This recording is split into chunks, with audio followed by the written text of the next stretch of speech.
اعوذ باللہ من الشیطان الرجیم بسم اللہ الرحمن الرحیم وبہ نستعین وهو خیر ناصر ومعین وصلی اللہ علی محمد وعطرتہ الطاہرین اما بعد فقد قال اللہ الحکیم فی القرآن المجید بسم اللہ الرحمن الرحیم انما یرید اللہ لیذہب عنکم الرجس اہل البیت ویطہرکم تطہیرا اللہم صلی علی محمد وآل محمد وعجل فرجہم۔ معزز سامعین کرام و ناظرین محترم، السلام علیکم ورحمۃ اللہ وبرکاتہ۔ عزیزان محترم، آج بہت ہی اہم ٹاپک پر آپ کے سامنے گفتگو کا سلسلہ آگے بڑھانا چاہتا ہوں۔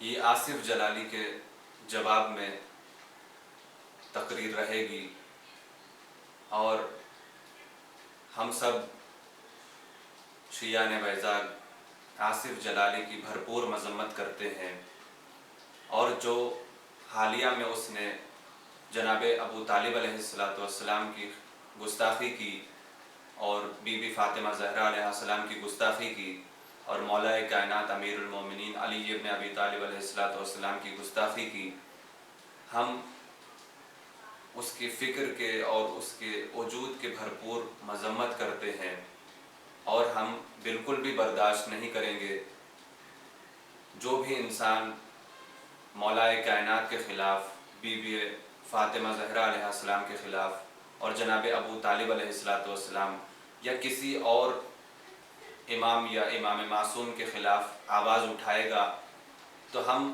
اس کی بھرپور مذمت کریں گے اور اس کے باتوں کی کبھی بھی تائید نہیں کریں گے، اور اللہ سے دعا بھی کریں گے کہ اللہ اس کا جلد سے جلد خاتمہ کرے اور جلد سے جلد واصل جہنم کرے۔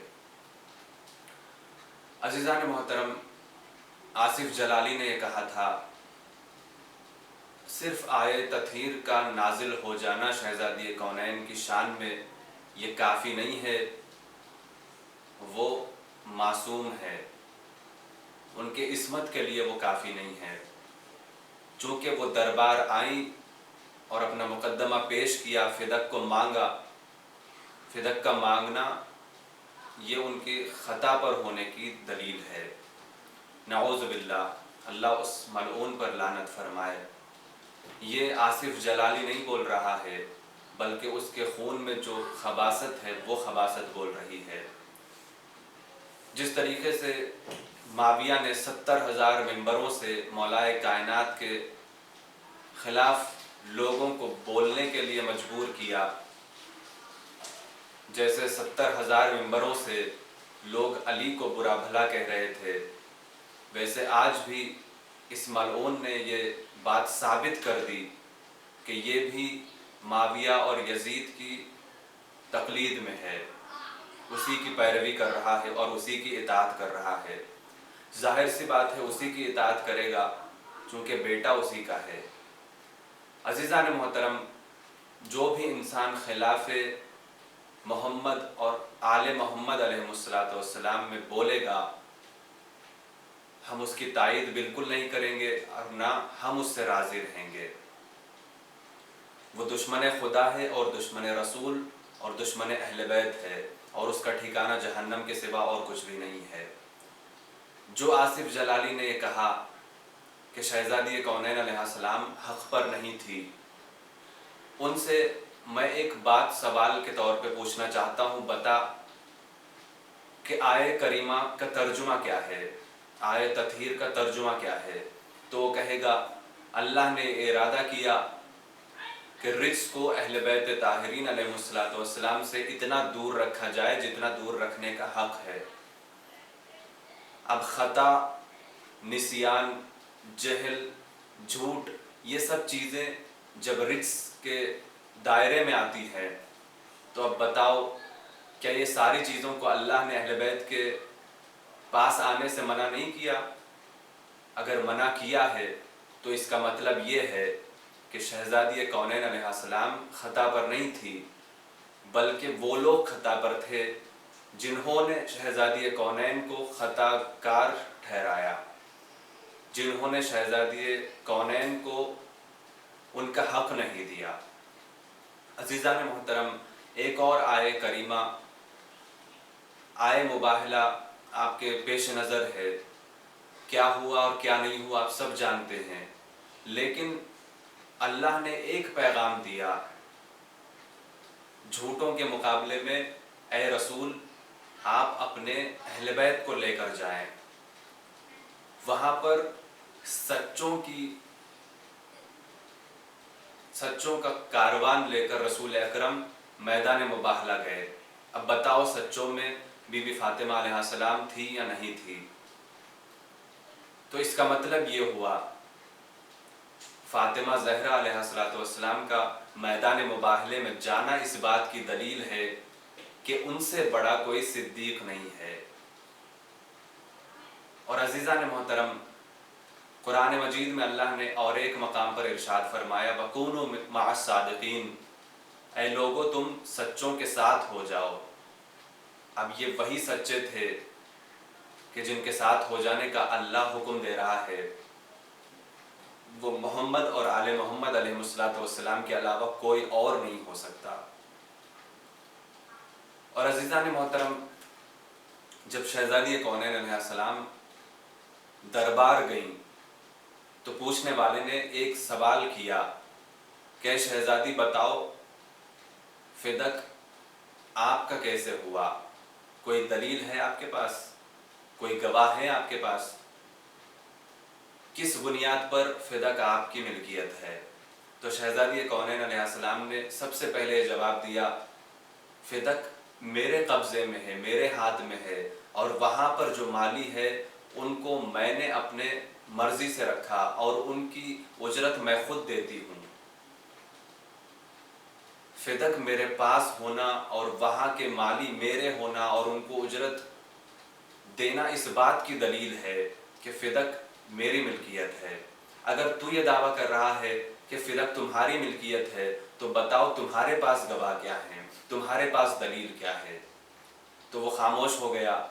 تو پھر اس نے کہا کیا آپ نے اپنے بابا کی حدیث نہیں پڑھی؟ شہزادی نے پوچھا کون سی حدیث؟ تو وہ کہنے لگا ایک جعلی حدیث بنایا گیا اور اس حدیث کو عام کرنے کے لیے عمدن شہزادی کونین کو جھٹلانے کے لیے اس حدیث کا سہارا لیا گیا۔ وہ حدیث یہ تھی، وہ کہنے لگا نحن معاشر الانبیاء، ہم امت انبیاء میں سے ہیں، ہمارا تعلق رسالت سے ہے، لا نرث ولا نورث، نہ ہم وارث بنتے ہیں نہ وارث چھوڑتے ہیں۔ تو شہزادی کونین علیہ السلام نے اس جھوٹی حدیث کے مقابلے میں اللہ کی سچی آیت پیش کی اور یہ کہا جب تو یہ دعویٰ کر رہا ہے تو اس کا مطلب پھر یہ ہے کہ پھر اللہ نے یہ کہا کہ جناب سلیمان جناب داؤد کے وارث بنے، اس کا مطلب کیا ہے؟ تو نے جھوٹی حدیث کا سہارا لے کر مجھے جھٹلانا چاہا، لیکن افسوس کی بات ہے تو مجھے جھٹلا کیسے سکتا ہے جبکہ اللہ نے قرآن مجید میں مجھے صدیقہ کا لقب رکھا ہے، اور میں وہ ہوں کہ جس کے بارے میں رسول نے کہا ہے کہ یہ وہ بی بی ہے کہ جو سب سے پہلے جنت میں جائیں گی، اور یہ وہ بی بی ہے کہ جو میرا ٹکڑا ہے، میری رسالت کا جز ہے، تم مجھے جھٹلا نہیں پاؤ گے۔ پھر اس نے کہا ہم نہیں مانیں گے، آپ کے پاس کوئی گواہ ہو تو بتائیں۔ تو شہزادی کونین علیہ السلام نے سب سے پہلے اپنے کنیز جناب ام ایمن کو پیش کیا اور کہنے لگی کہ اے لوگو بتاؤ ام ایمن کے بارے میں کیا رسول خدا نے یہ حدیث نہیں ارشاد فرمائی ام ایمن جب بھی گواہی دے اگرچہ کہ وہ عورت ہے، تنہا ہے، لیکن وہ دو مردوں کی گواہی کے برابر اس کی گواہی مانی جائے گی، اگرچہ کہ وہ اکیلی ہے لیکن اس کی جو گواہی ہوگی وہ موثق ہوگی، بھروسے مند ہوگی اور وہ قابل قبول ہوگی۔ اور رسول خدا نے یہ بھی ارشاد فرمایا کہ ام ایمن جنت کی عورتوں میں کی ایک عورت ہے۔ تو بہت سارے لوگوں نے اس بات کی تائید فرمائی۔ جب اس کی بات نہیں چلی تو اس نے کہا ہم آپ کے کنیز کی بات کو نہیں مانیں گے۔ پھر شہزادی کونین علیہ السلام نے مولا کائنات کو گواہ کے طور پہ پیش کیا اور کہا کہ پوچھنے والے سن، میں مولا کائنات کو امیر متقیان کو علی ابن ابی طالب علیہ السلام کو اپنے گواہ کے طور پہ پیش کرنا چاہتی ہوں۔ جیسے یہ کہا تو کہنے لگا ہم مولا کائنات کی بات کو بھی تسلیم نہیں کریں گے کیونکہ یہ آپ کے شوہر ہیں۔ عزیزان محترم، کتنی عجیب بات ہے، کیسی عجیب بات ہے۔ یہ وہ علی کہ جس کے شان میں اللہ نے آیتوں کو نازل فرمایا، آئے ولایت ان کے شان میں، آئے مودت ان کے شان میں، یہ انگوٹھی دے تو آیت آ جائے، یہ چلے تو آیت آ جائے، یہ جنگ کے لیے جائیں تو آیت آ جائے، یہ بستر پہ سو جائیں تو آیت آ جائے۔ ایسے مقدس شخصیت کی گواہی کو اس انسان نے ٹھکرا دیا، جبکہ رسول کے رسالت کی سب سے پہلی گواہی دینے والے یہی شخص تھے۔ بہرحال پھر شہزادی کونین علیہ السلام نے اپنے دونوں بچوں کو بطور گواہ پیش کیا، جبکہ یہ دو وہ شہزادے تھے کہ جن کے بارے میں رسول اکرم نے ارشاد فرمایا تھا، الحسن والحسین سیدہ شباب اہل الجنہ، حسن اور حسین جنت کے جوانوں کے سردار ہیں۔ تو اس انسان نے بچوں کی بھی گواہی قبول نہیں کی۔ عزیزان محترم، آپ دیکھیں کتنی گواہیاں شہزادی کونین نے پیش فرمائی اپنے فدق کو مانگنے کے لیے، فدق ان کی ملکیت ہونے پر یہ سارے گواہ شہزادی کونین نے پیش فرمائے۔ سب سے پہلے جناب ام ایمن، یہ وہ بی بی جو جنتی ہیں، ان کی بات کو رد کر دیا گیا، ان کے گواہ کو ٹھکرا دیا گیا۔ پھر اس کے بعد جنت کے سردار مولا کائنات کی گواہی کو پیش کیا گیا، اس کو بھی قبول نہیں کیا گیا۔ پھر جنت کے جوانوں کے سردار جو امام حسن اور امام حسین کی شکل میں تھے، ان کی گواہی کو بھی پیش نہیں کیا گیا، قبول نہیں کیا گیا۔ اب آپ ہی انصاف سے بتائیں، شہزادی حق پر تھی یا نہیں تھی؟ اب عزیزان محترم، اگر کوئی انسان جس کا حق چھین لیا جاتا ہے، اگر وہ انسان دربار میں جائے اور اپنا مقدمہ رکھے، کیا وہ انسان خطا پر ہو سکتا ہے؟ شہزادی کونین علیہ السلام نے اپنا حق مانگا، اور وہ حق اس لیے مانگا تاکہ مسلمانوں کو یہ درس مل جائے، جب بھی کوئی ظالم آپ کا حق چھین لے تو چاہے وہ دربار ہی کیوں نہ ہو، دربار میں جا کر اپنا حق مانگنا سنت رسول سمجھو۔ ہاں عزیزان محترم، ایسی مقدس بیوی کہ جس کے شان میں رسول خدا نے ارشاد فرمایا، فاطمہ تو ام ابیہا، فاطمہ میری ماں ہے، فاطمہ بضعۃ منی، فاطمہ میرا جز ہے، فاطمہ مجھ سے ہے اور میں فاطمہ سے ہوں۔ جب بھی میں فاطمہ کے پاس آتا ہوں تو مجھے جنت کے سیب کی خوشبو آتی ہے۔ فاطمہ اللہ کے نور سے بنی ہوئی ایک مخلوق ہے، فاطمہ جنت کی حوروں میں کی ایک حور ہے۔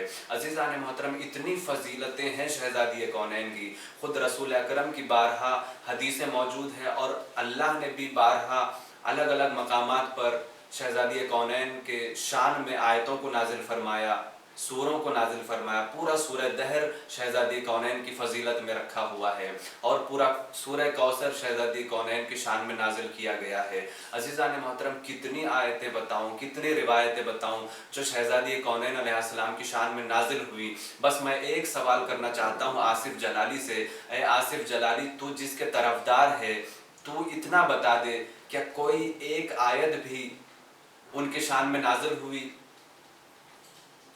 کوئی ایک سورہ نازل ہوا ان کے شان میں؟ تو یہ کہہ رہا ہے کہ وہ خطا پر نہیں تھے، شہزادی کونین علیہ السلام نعوذ باللہ خطا پر تھی۔ ہم کیسے مانیں گے؟ جو آیت تطہیر کی مالکہ ہیں وہی خطا پر ہیں، اور جو خاک سے بنا ہوا ہے وہ خطا پر نہیں ہے۔ یہ نہیں ہو سکتا۔ تو عمدن اپنی خون کی خباثت کا اعلان کرنے کے لیے اس طرح کی باتیں کر رہا ہے، لہٰذا ہم کبھی بھی تیری تائید نہیں کریں گے، اور نہ تیرے فکر سے ہماری فکر کبھی ملتی ہے۔ بس تیرے حق میں ہم یہی دعا کریں گے کہ پروردگار جلد سے جلد آصف جلالی جیسے منحوس کو نیست و نابود فرمائے، اور اس کو جلد سے جلد واصل جہنم فرمائے۔ وآخر دعوانا ان الحمد للہ رب العالمین، والسلام علیکم ورحمۃ اللہ وبرکاتہ۔